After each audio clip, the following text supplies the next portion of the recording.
ठीक है, how these abiotic factors they control the life of a living organism that is living in a particular habitat that I have discussed in yesterday's lecture.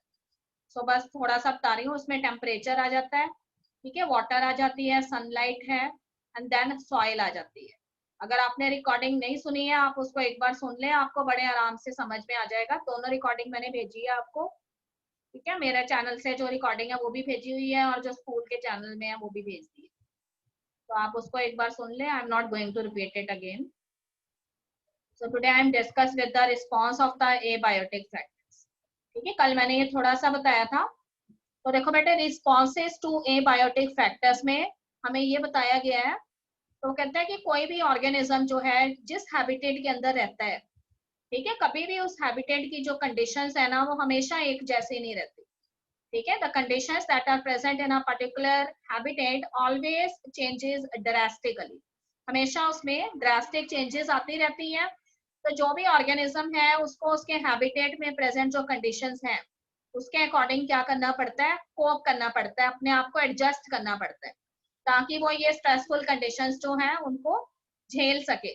तो कहता है कि हर एक organism जो है उसको एक तो उसका अपना इंटरनल एनवायरनमेंट है, ठीक है। इंटरनल एनवायरनमेंट का मतलब है कि उसकी बॉडी के अंदर प्रेजेंट इंटरनल कंडीशंस हैं, जिसका एक पर्टिकुलर टेम्परेचर है, एक पर्टिकुलर पीएच है, और जिसमें बॉडी की सारी मेटाबॉलिक रिएक्शंस, बायोकेमिकल रिएक्शंस जो है वो अच्छे से हो रही है, ठीक है। और एक वो कहते हैं कि उसकी बॉडी से बाहर एक एनवायरनमेंट होता है जिसको हम एक्सटर्नल एनवायरनमेंट कहते हैं, और एक्सटर्नल एनवायरनमेंट जो है वो कभी भी एक जैसा नहीं रहता है, उसमें हमेशा चेंजेस आती रहती हैं।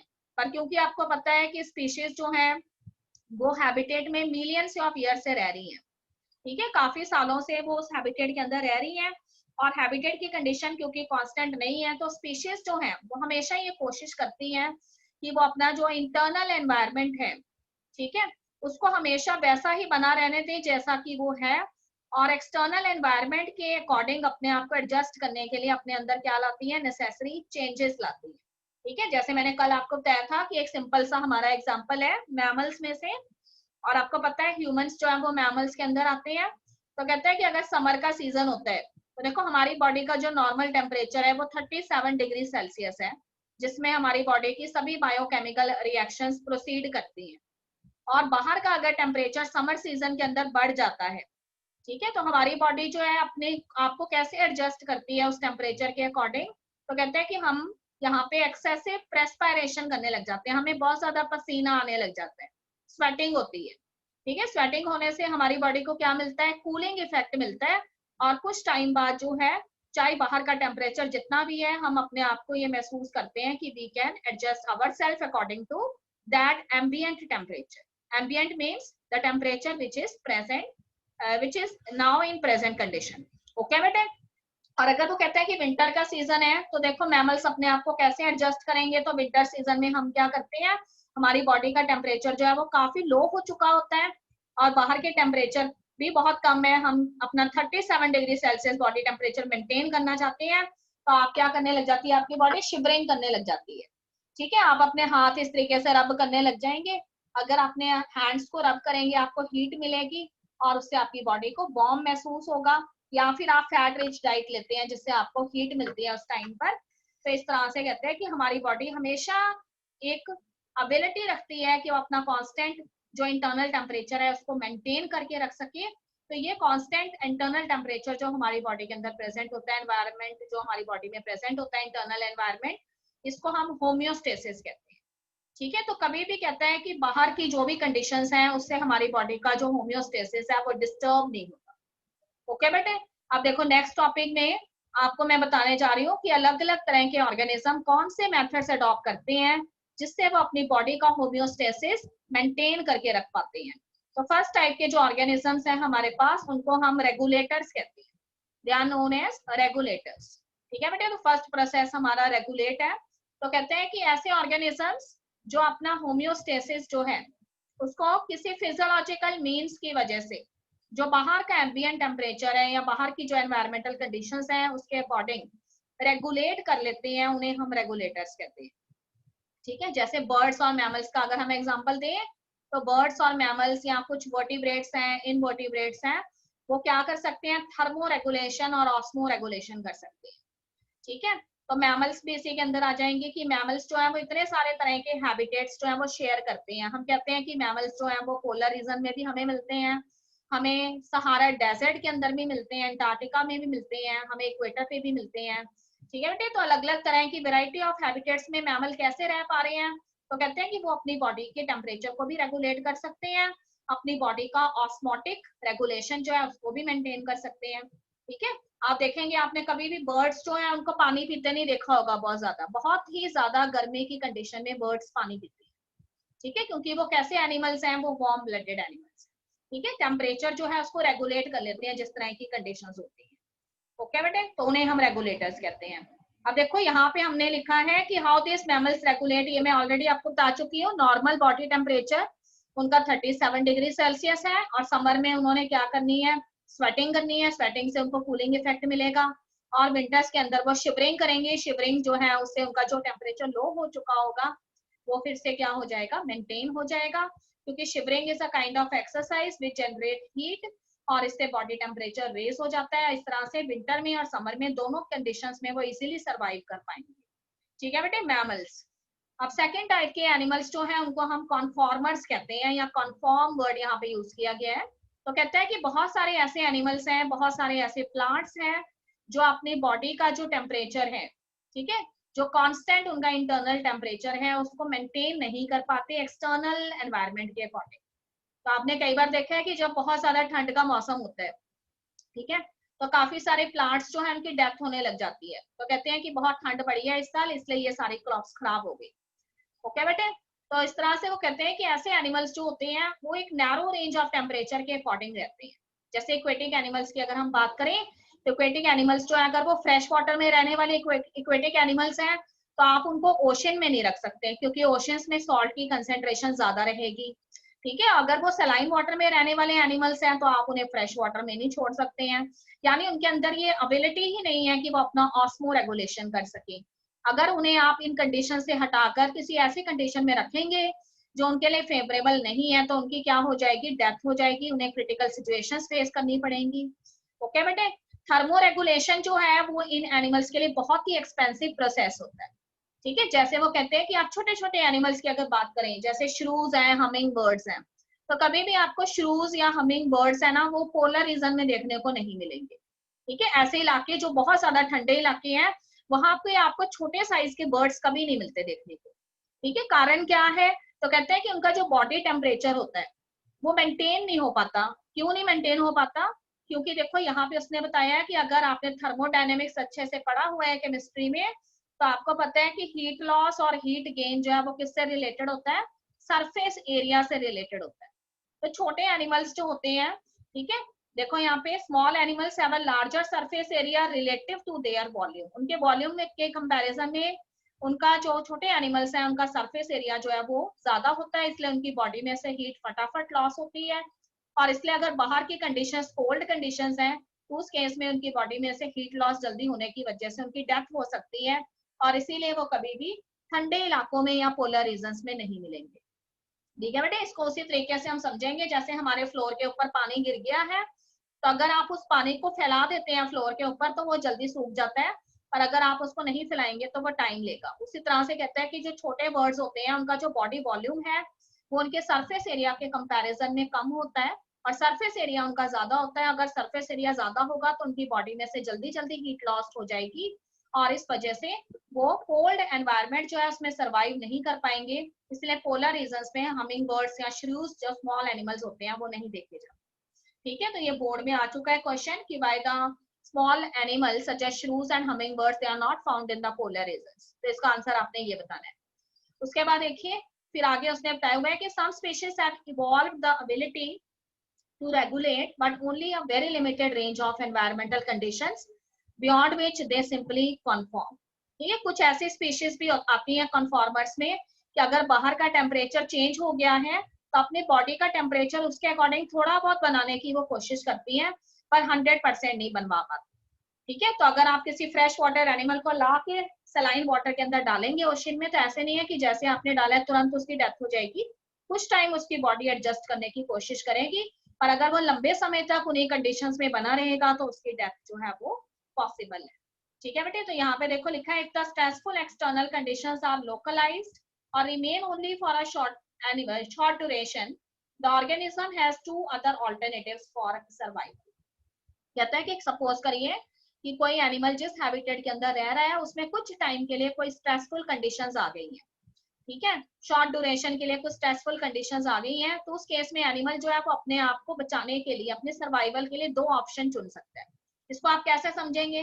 फॉर एग्जाम्पल आपका घर जो है वो दिल्ली के अंदर है, ठीक है, और समर का सीजन चल रहा है, दिल्ली जो है एक मेट्रोपॉलिटन सिटी है, पॉपुलेशन काफी ज्यादा है, आपको गर्मी लग रही है। अब वो कहते हैं कि गर्मियों के महीने में आप ये डिसाइड कर लेते हैं कि मैं दिल्ली से कहाँ चले जाती हूँ गर्मी अपनी स्पेंड करने के लिए, शिमला चले जाती हूँ।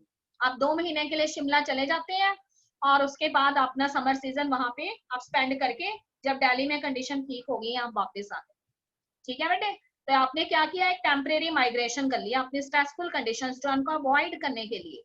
पर क्योंकि ये स्ट्रेसफुल कंडीशन शॉर्ट ड्यूरेशन के लिए थी इसलिए आप ऐसा कर पाए। पर अगर वो कंडीशन हमेशा के लिए आपके हैबिटेट में बनी रहे तो उस कंडीशन में आप ऐसा नहीं कर पाएंगे, टेम्परेरी माइग्रेशन नहीं कर पाएंगे, आपको परमानेंट माइग्रेशन करना पड़ेगा। ठीक है, तो उसमें पहला ऑप्शन जो है वो एनिमल्स का माइग्रेट होता है कि ऑर्गेनिजम्स जो होते हैं अगर उनकी हैबिटेट में कुछ स्ट्रेसफुल कंडीशंस आ गई है तो वो किसी ऐसी जगह की तरफ शिफ्ट हो जाते हैं जहां पे उन्हें हॉस्पिटेबल एनवायरनमेंट मिलता है।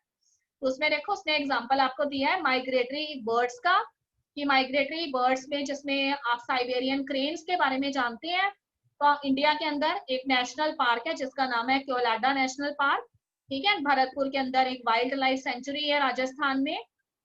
तो हर साल वो कहता है कि साइबेरिया जो है वहां से थाउजेंड्स ऑफ बर्ड्स जो हैं वो इस वाइल्ड लाइफ सेंचुरी भरतपुर में क्योलाडा नेशनल पार्क जो है इसके अंदर देखे जाते हैं। कारण क्या है कि साइबेरिया एक बहुत ही ठंडा कंट्री है और वहां पे जब बहुत ज्यादा बर्फबारी होती है, स्नोफॉल होती है, तो उस वजह से जो बर्ड्स होते हैं वो वार्म ब्लडेड होते हैं इसलिए वो वहां नहीं रह पाते और इसलिए वो इंडिया की तरफ शिफ्ट हो जाते हैं और यहाँ पे आके अपने ब्रीडिंग ग्राउंड्स जो है उनमें रहते हैं। ठीक है, बेबी बर्ड्स को बर्थ देते हैं और जब उनकी कंडीशंस जो हैं वो नॉर्मल हो जाती हैं साइबेरिया में, क्योंकि साइबेरिया से आए हुए बर्ड्स हैं, तो फिर वो अपने बेबी बर्ड्स को लेकर यहाँ से चले जाते हैं। ओके बेटे, तो अपने ब्रीडिंग सीजन के लिए वो एक हॉस्पिटेबल एनवायरनमेंट सेलेक्ट करते हैं, वहां पे नेस्ट बनाते हैं, एग देते हैं, बेबी बर्ड्स को बर्थ देते हैं और उसके बाद उनको ले जाकर फिर से साइबेरिया के अंदर जो है अपना बाकी टाइम स्पेंड करते हैं। ओके बेटे, उसी तरह से कहते हैं कि इंडिया के भी जो नॉर्दर्न रीजन है, लेह लद्दाख वगैरह है, वहां से भी बर्ड्स जो हैं वो इंडिया में जो गर्म इलाके हैं वहां पर आ जाते हैं वाइल्ड लाइफ सेंचुरीज में, नेशनल पार्क्स में, और जब टाइम ठीक हो जाता है तो वापस चले जाते हैं, कोई प्रॉब्लम नहीं है। तो एक ऑप्शन तो वर्ड्स ये सुन सकते हैं माइग्रेशन का। ठीक है बेटे, दूसरा ऑप्शन है सस्पेंड। देखो सस्पेंड में क्या होता है, कहता है कि there are some type of animals जैसे कि बैक्टीरिया है, फंजाई है या कोई छोटे मोटे लोअर प्लांट्स है। ठीक है, कई बार वो अपनी जो रिप्रोडक्टिव स्पोर्स होते हैं उनके आसपास क्या कर लेते हैं, थिक वॉल्स बना लेते हैं जब तक अनफेवरेबल कंडीशंस रहती हैं। और जब फेवरेबल कंडीशंस आ जाती हैं तो ये जो स्पोर्ट्स के आसपास थिक वॉल बनी होती है इसको वो क्या कर देते हैं, डीजनरेट कर देते हैं। और फेवरेबल कंडीशन यानी जब उन्हें एक्सेस ऑफ मॉइस्चर मिल रहा है, उनको प्रॉपर अमाउंट में ऑक्सीजन मिल रही है, तब इन स्पोर्ट्स ने क्या कर जाना है, जर्मिनेट कर जाना है और जर्मिनेट करके नया प्लांट बना लेना है। ठीक है बेटे, ऐसे सीड्स के साथ भी होता है कि अगर प्रॉपर कंडीशन नहीं है, प्रॉपर अमाउंट में ऑक्सीजन नहीं है, मॉइस्चर नहीं है, तो सीड जर्मिनेट नहीं करते। और अगर ये फेवरेबल कंडीशन वापस लौट आई है तो सीड्स जर्मिनेट कर जाएंगे। ठीक है, तो इसका मतलब होता है कि वो अपने रिप्रोडक्टिव एक्टिविटीज जो है उसको कुछ टाइम के लिए क्या करते हैं, रोक लेते हैं। उसी तरह से देखिए हायर प्लांट्स के अंदर seeds and some other vegetative reproductive structures they serve as a mean to tide over the period of stress. Beside helping in dispersal, they germinate to form new plants under favorable moisture and temperature conditions. ठीक है, तो कभी भी आपको जो seeds है उनका germination या फिर कोई दूसरे वेजिटेटिव रिप्रोडक्टिव स्ट्रक्चर्स है उनका जर्मिनेशन नहीं नजर आएगा जब कंडीशन अनफेवरेबल होगी। अगर प्रॉपर अमाउंट में मॉइस्चर प्रेजेंट होगा, प्रॉपर टेम्परेचर होगा, ऑप्टिमम टेम्परेचर होगा, ठीक है, वाटर मिल रहा है, ऑक्सीजन मिल रही है, तब वो जर्मिनेट करेंगे। पर जब तक अनफेवरेबल कंडीशंस रहेंगी तब तक वो अपनी मेटाबॉलिक एक्टिविटीज जो उनको कम कर देंगे और सीड्स कौन से स्टेज में चले जाएंगे, अपने रेस्टिंग पीरियड में चले जाएंगे। इसको हम सीड डॉर्मेंसी कहते हैं, या आपने 11th क्लास में पढ़ा हुआ है।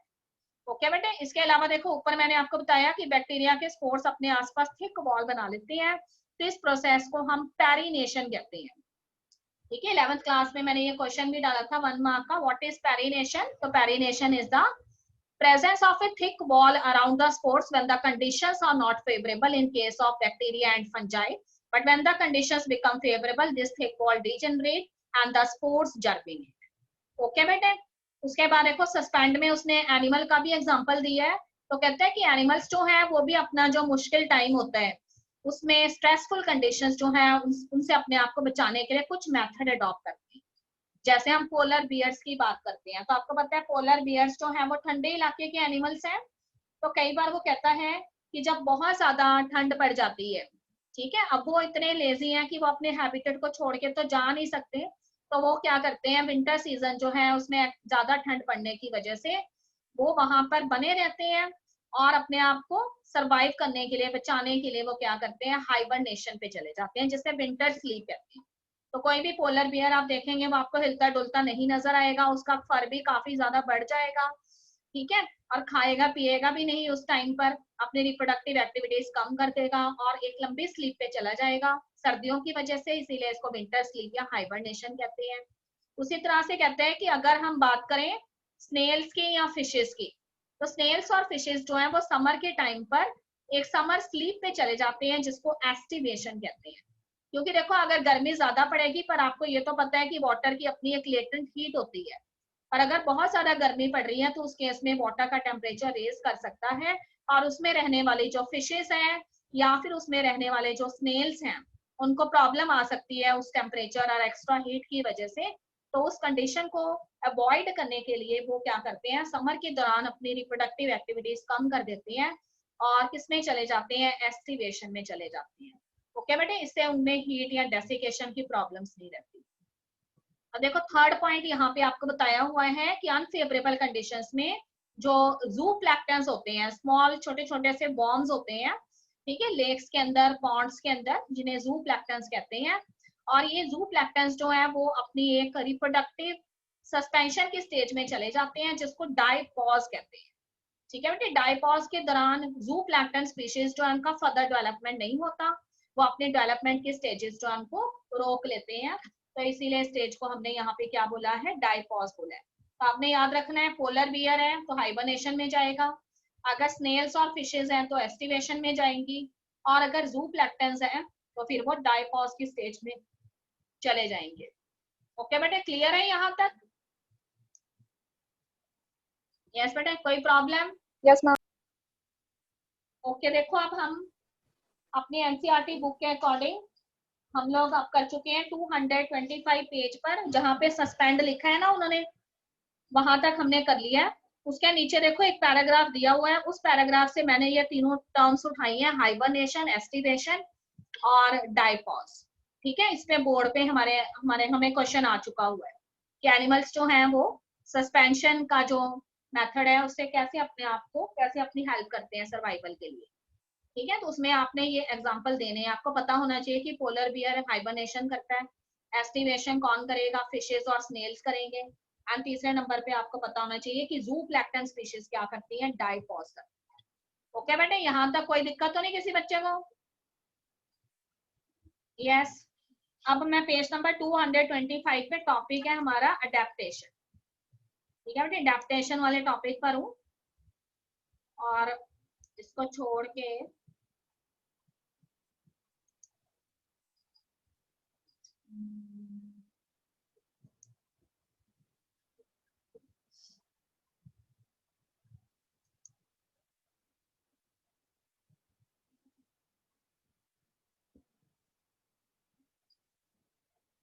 ये वाला चैप्टर हमारा हाफ ईयरली के पेपर में नहीं आएगा वैसे।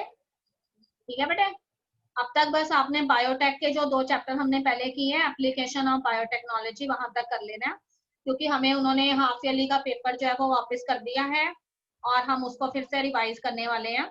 तो उसमें जो एवोल्यूशन की यूनिट थी और जो स्ट्रेटेजीज वाली यूनिट थी उसमें से हमने पहले क्वेश्चन डाले हुए थे, पर अब क्योंकि मुझे वो क्वेश्चन रिमूव करने पड़ रहे हैं तो उसकी जगह पे मैं बायोटेक के जो 2 चैप्टर हमने किए हैं उसके क्वेश्चन उसमें सेट करूंगी। ठीक है बेटे, क्लियर है? तो इसलिए बायोटेक के, यस मैम। हाँ बायोटेक के सेकंड चैप्टर तक आप तैयारी कर लें, और ऐसे बिल्कुल भी ना दिखाएं कि हमें पता नहीं लगा, कोई सरप्राइज नहीं करना है बाद में कि ये कहाँ से आ गया, ठीक है। अगर तुम ज्यादा जोर जोर से शोर भी मचाओगे कि आउट ऑफ सिलेबस है, तब भी कुछ नहीं होगा, मेरी सेहत पर कोई असर नहीं पड़ेगा, क्योंकि मैं आपको बता चुकी हूँ पहले ही। और बड़े आराम से मैंने वो चैप्टर कराए हैं, भाग भाग के भी नहीं कराए हुए, तो कोई भी बच्चा स्मार्ट ना बने। और पेपर की डेटशीट थोड़े ही दिनों में वो फटाफट आपको देने वाले हैं, तो आप तैयार रहें, ठीक है। मैं पेज नंबर 225 पर हूँ, अडेप्टेशंस के बारे में मैं बात कर रही हूँ यहाँ पर, ठीक है बेटे। अब ध्यान से सुनेंगे, देखो अडेप्टेशन वर्ड का क्या मतलब है। तो अभी मैंने आपको बताया था कि पर्टिकुलर जो ऑर्गेनिज्म है, ठीक है, जिस भी हैबिटेट के अंदर वो रह रहा होता है, तो आपको पता है कि उस हैबिटेट की जो कंडीशंस है वो कभी भी नॉर्मल नहीं होती, एक जैसी नहीं होती है, कांस्टेंट नहीं होती है, ठीक है। हैबिटेट जो है या उसका जो आउटर एनवायरनमेंट है, उसमें हमेशा टाइम टू टाइम क्या होती रहती है, चेंजेस होती रहती है, ठीक है। तो जो हमारे साइंटिस्ट हैं चार्ल्स डार्विन, उनका भी यही कहना था कि नेचर जो है वो एक डायनेमिक इंटाइटी है, नेचर जो है उसमें हमेशा बदलाव होते रहते हैं। तो स्पीशीज जो है वो उसके अंदर तभी सरवाइव कर सकती है अगर वो नेचर में होने वाले जो चेंजेस हैं उसके अकॉर्डिंग अपने आप को एडजस्ट करती है, ठीक है। तो ये हमारी नॉर्मल लाइफ में भी अगर हम बात करें कि अगर हमारा जमाना जो है वो चेंज हो रहा है, हम उसके अकॉर्डिंग नहीं चलते हैं, इसका मतलब हम पीछे रह जाते हैं। तो कहते हैं कि स्पीशीज जो है उनको हमेशा जो ड्रास्टिक कंडीशन है, स्ट्रेसफुल कंडीशन है एनवायरनमेंट की, उनको फेस करना पड़ता है, उसके अकॉर्डिंग नेसेसरी एडजस्टमेंट करनी पड़ती है। तो ये एडजस्टमेंट कई बार फिजियोलॉजिकल एडजस्टमेंट होती है, और कई बार ये एडजस्टमेंट जो है वो बिहेवियरल एडजस्टमेंट है, ठीक है बेटे। तो यहाँ पे उसने एक बड़ा अच्छा सा एग्जांपल लिया है लिजर्ड के बारे में, जो डेजर्ट में रहने वाली लिजर्ड है। तो कहते हैं कि वो कैसे अपने आप को जो है डेजर्ट की जो हार्श कंडीशंस हैं उससे बचाती है। तो उसमें उसने बताया हुआ है कि अगर दिन का टाइम होता है, ठीक है, और बहुत ज्यादा टेम्परेचर होता है सैंड का, तो फिर वो क्या करती है, कुछ टाइम के लिए वहां पे सैंड में बुरो बनाकर उसके अंदर छिप जाती है। पर जब वो उस बुरो के अंदर काफी समय तक बनी रहती है तो उसका बॉडी टेम्परेचर काफी नीचे चला जाता है, तो फिर से वो सैंड के ऊपर आ जाती है और कुछ टाइम के लिए क्या करती है, सनलाइट लेती है, धूप सेकने लग जाती है, और उसका बॉडी टेम्परेचर लो हुआ होता है, वो फिर से क्या कर लेती है, उसको ठीक कर लेती है। फिर जब उसे गर्मी लगने लगती है तो फिर बुरोस में चली जाती है। तो इस तरह की जो अडेप्टेशन है उसको हम बिहेवियरल अडेप्टेशन कहते हैं, ठीक है। एक और एग्जांपल सुनिए, जैसे आपके साथ होता है हमेशा, अगर विंटर का सीजन आ गया है, ठीक है, तो आपको ऐसे नहीं है कि विंटर सीजन आ चुका है, आपको घर के सारे बंदे चिल्ला रहे हैं स्वेटर पहनो, तब आप पहनने जाएंगे। एक दिन ऐसा जरूर होगा कि आपको अंदर से महसूस होगा कि हाँ जी ठंड आ चुकी है and I must have to wear sweater, otherwise it can harm my body, ठीक है। गर्मियों का टाइम आ गया है, तो ऐसा नहीं है कि गर्मियों में अभी सर्दी होके हटी है तो हम स्वेटर उतार ही नहीं रहे, अगर हमें गर्मी लगेगी हम स्वेटर जो है वो ऑटोमेटिकली अपने आप उतार देंगे, ठीक है बेटे। तो ये कैसी अडेप्टेशन है, ये बिहेवियरल अडेप्टेशन।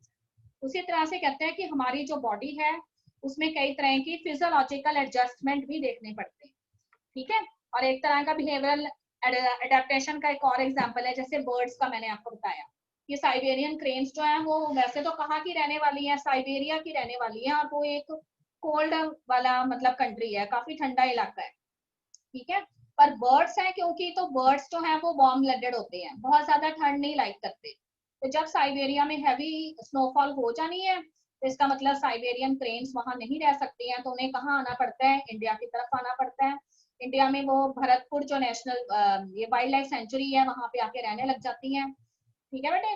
और वहां पे रहने के बाद, ठीक है, तो कुछ टाइम के बाद जो है वो वहां पे अपने ब्रीडिंग ग्राउंड सेट करती हैं, अपने पार्टनर्स जो है उनके लिए सर्च करती हैं, और उसके बाद अपने नेस्ट बनाती हैं, बेबी बर्ड्स जो है उनको लेकर। जब वो बड़े हो जाते हैं तो फिर से साइबेरिया को वापस चले जाती हैं, क्योंकि एक्चुअल उसका नेटिव प्लेस कौन सा है, साइबेरिया ही है।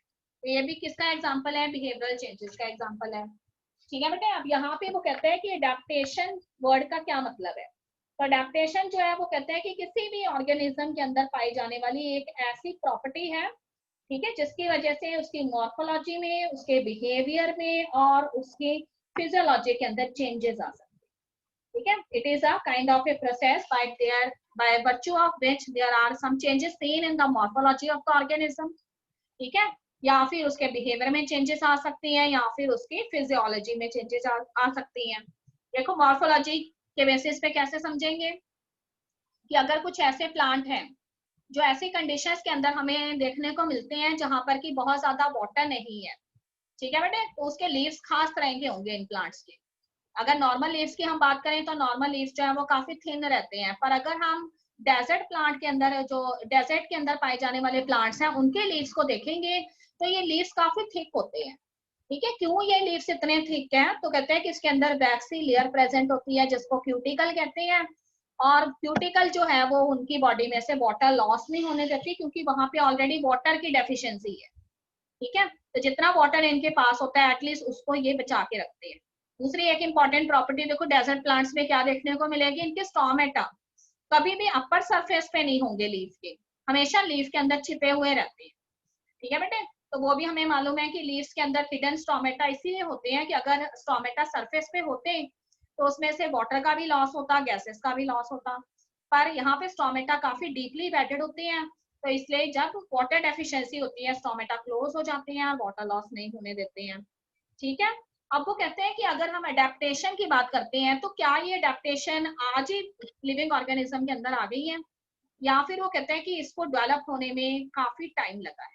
तो कहते हैं कि ये अडेप्टिव फीचर्स जो है ना वो एक दिन के अंदर नहीं डेवलप हुए, बिकॉज एनिमल जो है वो उस हैबिटेट के अंदर एक लंबे अरसे से रह रहा है, बहुत टाइम से रह रहा है, इसलिए उसने हमेशा उसके अंदर अलग अलग तरह की कंडीशंस को फेस किया है, और उन कंडीशंस के अकॉर्डिंग उसके अंदर अडेप्टिव फीचर्स डेवलप हुए हैं, यानी अपना पूरा का पूरा जो डेवलपमेंट का प्रोसेस है, एवोल्यूशन का प्रोसेस है, उसमें उसे कुछ मुश्किलें सामने आई हैं जिसकी वजह से उसमें अडेप्टिव फीचर्स डेवलप हुए हैं, और वो अडेप्टिव फीचर्स जो है उसी की वजह से वो अपने हैबिटेट में आज के टाइम में एडजस्ट हो पा रहा है।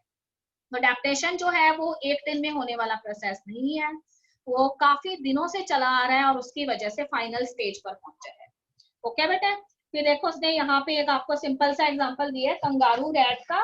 तो उसने कंगारू रैट के बारे में बताया है कि कंगारू रैट जो है वो नॉर्थ अमेरिकन डेजर्ट्स के अंदर मिलने वाला रैट है, और ये रैट जो है उसको डेजर्ट में जब हार्श कंडीशंस मिलती है तो उस केस में कहते हैं कि अपनी वाटर की जो रिक्वायरमेंट है उसको फुलफिल करने के लिए ये क्या करता है, ये अपनी बॉडी के अंदर कहते हैं कि काफी सारा फैट इसने जमा करके रखा होता है, तो जब उसके हैबिटेट के अंदर वाटर नहीं होता उस समय अपनी बॉडी जो है उसमें प्रेजेंट जो फैट है उसका क्या करता है, ब्रेक डाउन करता है।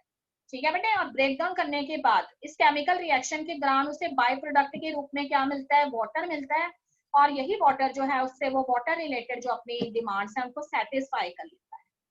ठीक है, तो यहाँ पे देखिए उसने लिखा है, एक और चीज लिखी है कि ये वाला जो रैट होता है जब तक इसके एनवायरमेंट के अंदर अनफेवरेबल कंडीशंस रहती हैं तब तक ये यूरिनेट भी नहीं करता।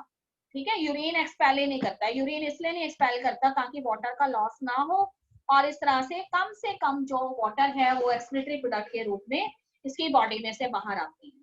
ठीक है, तो अगर कंडीशंस जो है वो नॉर्मल हो जाएंगी तो कंगारू रैट एक नॉर्मल रैट की तरह बिहेव करेगा, पर हमेशा उसको एक स्ट्रेसफुल कंडीशन में रहना पड़ता है, तो इसलिए वो कहते हैं कि जब उसके जो है ऐसी स्ट्रेसफुल कंडीशंस आने वाली हैं उसने खूब सारा फैट अपनी बॉडी में जो भी खाया पिया है उसको जमा कर लेना है, और जब वो कहते हैं कि कंडीशंस रहेंगी तो उसको ऑक्सीडाइज करेगा, ऑक्सीडाइज करने से उसको लेटर ऑन क्या मिलना है, बाय प्रोडक्ट के रूप में वाटर मिलना है, और उस वाटर से उसने अपनी जो डिमांड है उसको सेटिस्फाई करना है।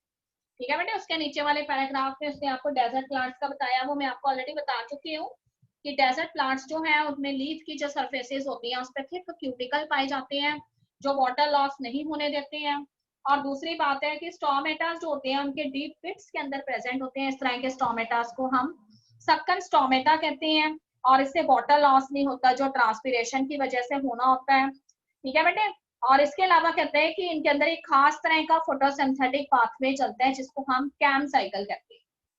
ठीक है, तो 11th क्लास में हमने इसके बारे में नहीं पढ़ा हुआ क्योंकि पहले ये सिलेबस में होता था, अब नहीं है। तो कैम पाथवे जो है वो एक खास तरह का पाथवे है जिसमें डे टाइम के दौरान जो डेजर्ट प्लांट्स हैं उनके स्टोमेटास जो है वो क्लोज रहते हैं, पर रात के टाइम जब टेम्परेचर नॉर्मल हो जाता है तो स्टोमेटा ओपन हो जाते हैं। ठीक है, और जो भी उन्होंने कार्बन डाइऑक्साइड थोड़ी बहुत उनके अंदर प्रेजेंट होती है उसकी हेल्प से केमिकल इंटरमीडिएट बनाते हैं, और डे टाइम के दौरान उस केमिकल इंटरमीडिएट का फर्दर आगे ऑक्सीडेशन होता है, इस तरह से वो फोटोसिंथेसिस करते हैं। ठीक है बेटे, एक और चीज देखो उसने बताई है, कहते हैं कि इनके जो लीव्स हैं वो यहाँ पे रिड्यूस होके क्या बन गए हुए हैं, स्पाइन्स बन गए हैं। सोचो अगर उनके लीव्स ऐसे होते हैं जिनके बड़े ब्रॉड लेमिना होते तो फिर उसमें से कितना सारा वाटर लॉस हो जाना था ट्रांसपीरेशन से, अब लीव्स ने किसका रूप ले लिया है, स्पाइन्स का रूप ले लिया है, सरफेस एरिया बहुत कम है तो वाटर लॉस भी नहीं होता, ठीक है बेटे। और कहते हैं कि स्टेम जो है वो कैसे है, फ्लैटेंड स्टेम है, फ्लैट स्टेम इनके अंदर प्रेजेंट होते हैं, और फ्लैट स्टेम जो है उसकी वजह से वो फोटोसिंथेसिस भी कर पाते हैं। तो सिर्फ लीफ जो है अगर वो स्पाइन बन गए हैं तो फोटोसिंथेसिस का काम कौन कर रहे हैं, इनके स्टेम कर रहे हैं, ठीक है। तो आपसे अडेप्टेशन पूछी जा सकती है जीरोफिटिक प्लांट्स की, तो ये यहाँ पे आपने लिखनी है। और अगर आपको जीरोफिटिक एनिमल की अडेप्टेशन पूछी जाती है तो आपने उसमें कंगारू रेड का एग्जांपल देना है और बताना है कि वो कैसे सरवाइव करता है अपने नॉर्थ अमेरिकन डेजर्ट्स के अंदर। ओके बेटे, अब एक छोटा सा टॉपिक बस मैं बता रही हूँ आपको, एलेंस रूल के बारे में बताया हुआ है उसने। कहता है कि मैमल्स की स्पीशीज जो हाई एल्टीट्यूड्स के ऊपर पाई जाती हैं उनके छोटे छोटे से ईयर्स होते हैं और छोटे उनके लिम्स भी छोटे होते हैं, ठीक है। देखो सिंपली इसका एग्जांपल आप कैसे लेंगे, तो कहते हैं कि जो हमारे हिली एरियाज के अंदर रहने वाले लोग होते हैं, अगर आप जनरली माउंटेन से आए हुए लोगों को ध्यान से देखेंगे तो आपको पता लगेगा कि इनकी हाइट बहुत ज्यादा नहीं होती, ठीक है। जैसे एक हमारे इंडिया के अंदर एक माउंटेन्स में रहने वाले लोग जो है इनकी ट्राइबल स्पीशीज है जिसे हम गोरखा स्पीशीज के नेम से जानते हैं, सबको पता है बच्चों को, ठीक है। तो ये जो होते हैं इनकी हाइट बहुत ज्यादा नहीं होती, नेपालीज होते हैं, आसामीज होते हैं, इनकी हाइट बड़ी ठीक ठाक होती है। और अगर आप इनके हाथ पैर देखेंगे ना तो जैसे हमारे हाथ पैर काफी लंबे हैं उस तरीके से नहीं होते, इनके हैंड्स भी छोटे रहेंगे, इनके पैर भी छोटे रहते हैं, और इनके कान जो होते हैं वो भी छोटे होते हैं। सोचिए ऐसा क्यों होता होगा। अभी मैंने एक बर्ड्स का एग्जांपल दिया था, उससे उससे रिलेशन रखता है कुछ ही। हीट लॉस मिनिमम हो जाता है इसमें। यस बेटे, ठीक है। अगर हमारा सरफेस एरिया ज्यादा होगा ना हमारे बॉडी पार्ट्स का तो हमारी बॉडी में से हीट लॉस जल्दी जल्दी होगा। जैसे मैंने आपको बोला था कि छोटे छोटे बर्ड्स ठंडे इलाकों में नहीं होते कभी भी, क्योंकि उनका बॉडी वॉल्यूम जो है वो कम है और उनका सरफेस एरिया ज्यादा है, इसलिए हीट लॉस हो जाता है और उनकी डेथ हो सकती है। उसी तरह से ये जो लोग हैं जो माउंटेन या हिली एरियाज में रहने वाले होते हैं इनकी हाइट ज्यादा नहीं होती है और इनके बॉडी पार्ट्स जो है उनकी ग्रोथ भी बहुत ज्यादा नहीं होती, ताकि उनकी बॉडी में से हीट लॉस ना हो। और उनका जो हैबिटेट है ना वो एक्चुअली कोल्ड कंडीशंस वाला है। तो सरफेस एरिया का डायरेक्ट रिलेशन है, डायरेक्टली प्रोपोर्शनल है हीट लॉस के साथ। इस रूल को हम एलेंस रूल कहते हैं, ठीक है बेटे। 1 मार्क क्वेश्चन हमसे पूछा जा सकता है, व्हाट इज एलेंस रूल। तो आपने बताना है कि कोल्डर क्लाइमेट्स में जो मैमल्स होती हैं they have short ears and shorter limbs to minimize heat loss, this is known as Allen's rule. Okay, उसके बाद उसने आपको बताया हुआ है कि पोलर रीजन्स में जो इक्वेटिक मैमल्स होती हैं, ठीक है। पोलर रीजन्स का मतलब है ऐसे इलाके जहाँ पे हमेशा क्या बनी रहती है, स्नोफॉल होती रहती है, स्नो की काफी थिक लेयर्स जमी रहती हैं। तो वहां पे वो कहते हैं कि जो एनिमल्स होते हैं जैसे सील्स होते हैं इनकी बॉडी जो है उसमें थिक लेयर पाई जाती है फैट की, जिसे ब्लबर कहते हैं, ठीक है। इसका उसको एक फायदा है कि जब बहुत ज्यादा ठंड हो जाती है ना उस समय ये हीट लेयर जो है वो इनके लिए एज अ इंसुलेटर काम करती है, यानी इनकी बॉडी में से जो हीट लॉस होना होता है उसको रोक लेती है। और इस तरह से अगर ये आइसबर्ग्स के ऊपर भी बैठे हुए हैं तब भी इनकी बॉडी में से हीट लॉस नहीं होगा और इस तरह से बॉडी हीट जो है वो मेंटेन रहेगी। तो कई बार आप बहुत ही सरप्राइज होते हैं आइस में से कुछ रिवर्स जो है वो राइज होती हैं, आप देख रहे होते हैं कि जो ये एनिमल्स हैं, ठीक है, सील्स वगैरह जो होती हैं या फिर सी काउज होती हैं, ये नहा रही होती हैं उसके अंदर इतने ठंडे पानी में, जबकि अगर मैन उसमें हाथ नहीं लगाए तो वो मुश्किल से 5 सेकंड भी अपना हाथ नहीं अंदर रख पाएगा, ठीक है। ग्लेशियर से जो रिवर्स आती हैं उनमें तो कैसे ये इसमें आराम से रह पाते हैं, तो कहते हैं इनकी बॉडी के अंदर फैट की एक थिक लेयर होती है जिसको ब्लबर कहते हैं और ये इंसुलेटर की तरह एक्ट करती है और इसकी वजह से इनकी बॉडी में से हीट लॉस नहीं होता, तो किसी भी तरह के इनको जो है शॉक्स नहीं लगते हैं, बॉडी हीट जो है वो मेंटेन रहती है। ओके बेटे, यहाँ तक सारे बच्चों को क्लियर है, बस आज यहीं तक करेंगे, फिर कल हम आगे पढ़ेंगे, तब तक और बच्चे आ जाएंगे, नहीं तो उनका भी फिर बीच में से प्रॉब्लम हो जाती है, ठीक है। और कुछ कोई दिक्कत? हाँ जी, सब ठीक चल रहा है ना? नो ठीक है मैम। बेटा, okay, now you are the grown up children, तो आपने अपना सिलेबस खुद ही करते रहना, आपको बार बार कहने की जरूरत ना पड़े। 12th क्लास के रिजल्ट पे ही आपका आने वाला फ्यूचर जो है वो डिपेंडेंट होगा। आप मैक्सिमम मार्क्स लेंगे तभी आपका फ्यूचर सिक्योर है, ये आपको पता है, आप बड़े हो चुके हैं। ओके बेटे, okay Deepika ma'am, now I am going to end the meeting. Okay ma'am, have a nice day, have a nice day children. Okay, ma'am.